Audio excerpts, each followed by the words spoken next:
Part 2, Consciousness.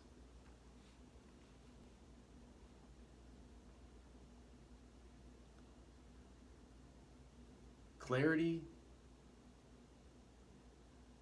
confusion, disarray, evil, bullying, they're all a part of consciousness.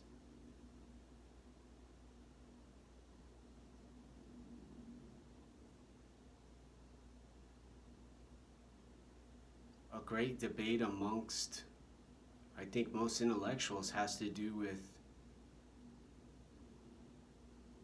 what we describe consciousness as a person who's not as limited as a little bug, an insect, who can't hold a cup of coffee in this hand, think about what they're saying, and know they're going to drink a cup of coffee in a second, you know, if that's what the person chooses to do, like me. The bug might get eaten by a squirrel.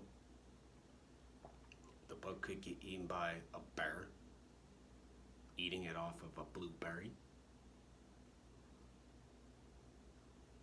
Whereas humans are so strong and so powerful and so wise and so beautiful. We're able to form groups, we're able to form relationships, hunt, make videos,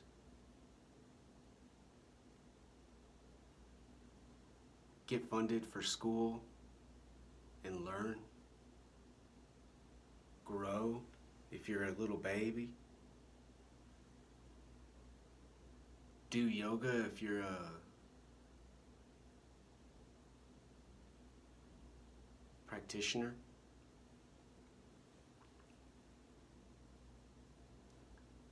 And these kinds of habits and choices and decisions allow us to see freely with such uninterrupted freedom.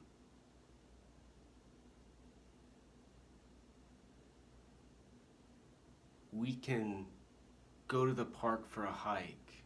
We can go to the mountain and climb Mount Everest with a help in hand, a Sherpa maybe. We can go on a ship across the world on the ocean and sail by ourselves around the world. We can walk from here in Seattle, Washington. We can walk from wherever you are all the way to Fiji. We can walk all the way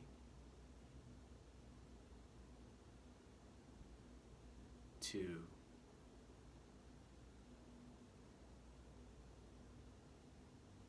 another part of land, somewhere.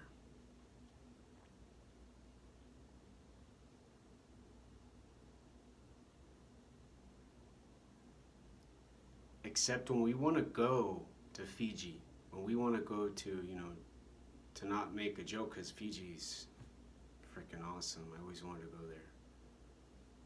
But the walking in the water get tricky. Jesus, they say, walked on water. Jesus rose from the grave. Jesus did unimaginably fantastic stuff compared to you, me, and everyone else around us, I'd never seen someone walk on water. That'd be kind of crazy though, without any assistance, just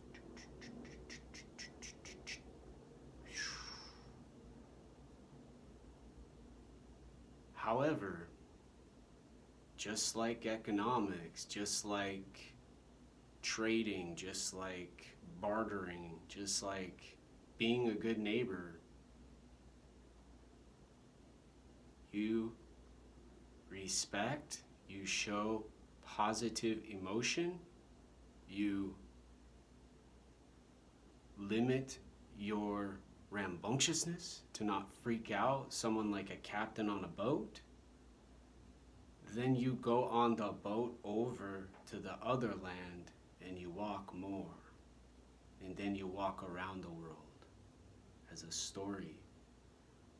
But like everybody is so panicked about these days, the truth, they didn't walk around the world. Bro, come on, let's, or come on, sister, let's go walk on some water. And then you're possibly liable if you do the experiment of walking on water and they can't swim. They drop like a rock, you gotta save them and be a, paramedic at the same time, because they're probably gonna be sick from swallowing water or something, who knows? People panic in the water and freak out. But I think with the truth comes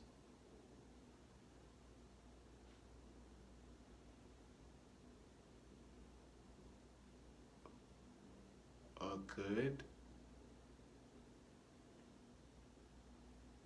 place to start to figure out consciousness. Truth is important for consciousness. I've said some stupid jokes. I've said some vulgar stuff because I live in Seattle, Washington, where you got to be gender neutral, or you got to say a person is named this, where you've got to know all of the letters for equality, and then pray someone doesn't come over and beat the shit out of you because maybe you've got red on, maybe you've got the wrong clothes like camouflage, and they say, oh, he's racist, so they go get you. Or whoever says, whoever's coming after you. Maybe it's a cougar. Maybe the cougar's, been trained by those social elite and just, causes confusion.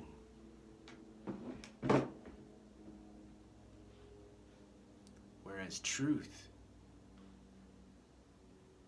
has been depicted in movies, has been depicted in books, has been depicted in sacred ceremonies for maybe as long as Earth's been around, who knows? And it has to do with letting someone see consciousness for not only the amount of time the person allows and provides, but gives the freedom to not only be free to be conscious and aware and pay attention and see and hear beauty and love and hear birds outside and see nature.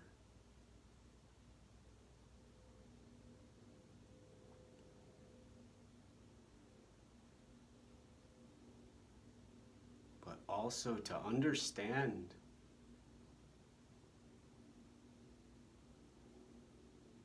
the power and the responsibility a person has when they know about consciousness and they're not just naturally aware. There's these, holy and spiritual people who are born gifted, they say, like Jesus, like Muhammad, Buddha, Om.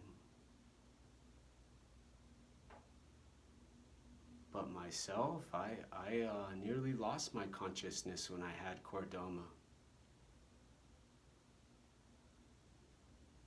It needed to take a break and learn